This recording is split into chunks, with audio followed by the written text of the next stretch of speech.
Hello guys. आज हम पढ़ेंगे भिन्न फ्रैक्शन। इसे इंग्लिश में कहते हैं फ्रैक्शन।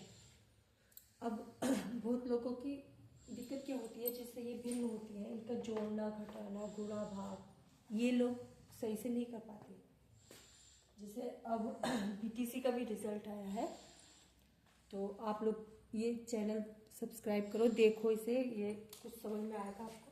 अब जैसे मैं एक भिन्न ले रही हूँ, मतलब पहले हम भिन्न क्या होती है, भिन्न का मतलब फ्रैक्शन का मतलब होता है, जैसे 3/4 इसे हम भिन्न बोलेंगे।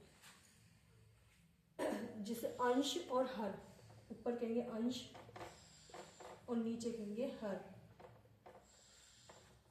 और अंश को कहेंगे हम न्यूमिरेटर।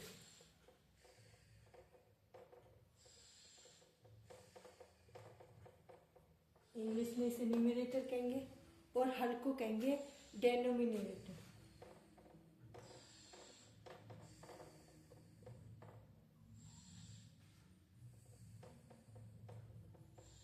डेनोमिनेटर इंग्लिश में न्यूमिनेटर और इंग्लिश में डेनोमिनेटर।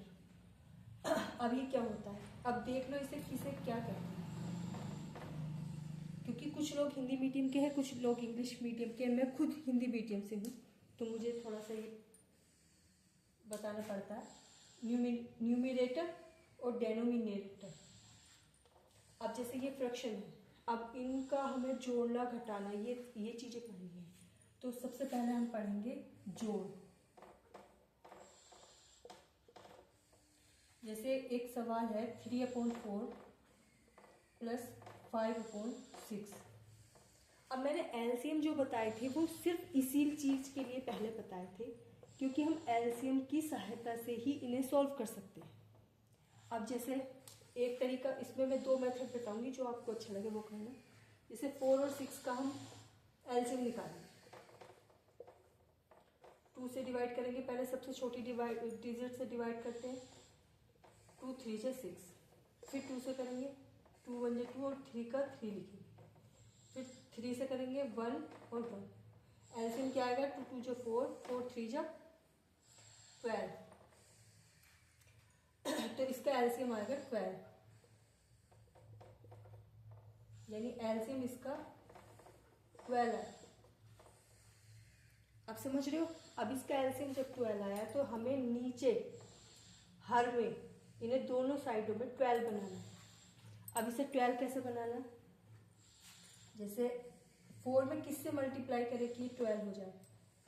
4 को अगर हम 3 से मल्टीप्लाई करेंगे तो ये 4 होगा, और 6 को अगर हम 2 से मल्टीप्लाई करेंगे तो 12 आएगा।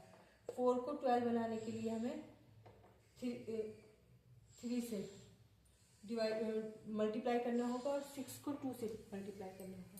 पर इसकी एक कंडीशन होती है, अगर हमने नीचे 12 बनाने के लिए 3 से मल्टीप्लाई करा है, तो हमें ऊपर भी 3 से ही मल्टीप्लाई करना पड़ेगा। और नीचे हमने 6 को 12 बनाने के लिए 2 से मल्टीप्लाई किया है, तो ऊपर भी हमें 2 से मल्टीप्लाई करना पड़ेगा। तो 3 3 9 अपॉन 12, और 5 2 10 अपॉन 12। अब दोनों साइडों में 12 12 आ गए, यानी इनका हर अब समान है। तो अब हम इस सवाल को सिंपल तरीके से कर सकते हैं। अब हम इसमें क्या करेंगे, 12 को हम एक बार लिख लेंगे, दोनों 12 को हम एक बार लिख लेंगे। ऊपर लिखा जाएगा 9 + 10, सही, 9 + 10 लिखा जाएगा ऊपर। तो 9 + 10 इक्वल कितना होगा, 19/12।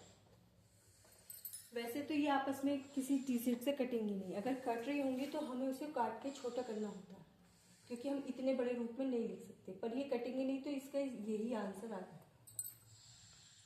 आई होप आपको समझ में आया होगा। फिर भी मैं एक सवाल और समझा रही हूँ।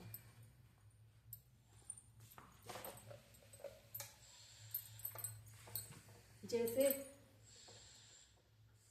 6/7 और 5/9। अब देखो ये दोनों ही प्राइम नंबर है। जब ये दोनों ही प्राइम नंबर है, तो इनका एलसीएम भी कुछ ऐसी आ रहा है, जैसे हमने 3 से डिवाइड करेंगे,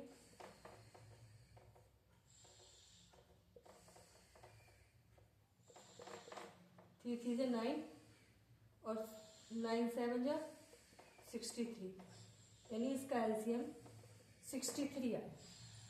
अब जब इसका एलसीएम 63 आया तो हमें इस 7 को भी 63 बनाना है और इस 9 को भी 63 बनाना है।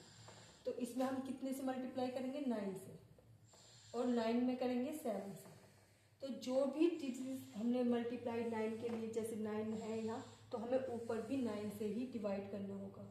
यहाँ हमने 7 से डिवाइड किया तो हमें ऊपर भी 7 से डिवाइड करना है। तो अब यहाँ तो 63 आ जाएगा, 7 9 जा 63, और यहाँ 9 7 जा 63, ऊपर क्या आएगा?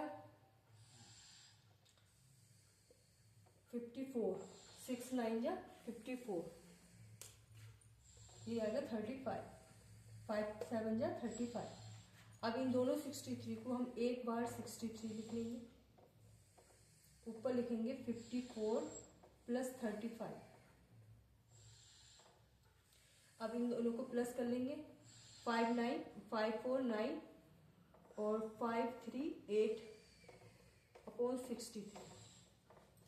अब आप देख लो ये किसी से डिवाइड हो रही है तो इन्हें कट करना है, अगर नहीं हो रही तो यही इसका आंसर। एलसीएम का एक तरीका ये है ये जोड़ने का, ये सिर्फ जोड़ का सवाल था, और आगे को कल माइनस का सवाल बताऊंगी। मेरे ख्याल से आप लोगों को समझ में आया होगा, मैंने वैसे पूरी कोशिश की है समझाने के लिए। कल हम माइनस सीखते हैं। Thank you.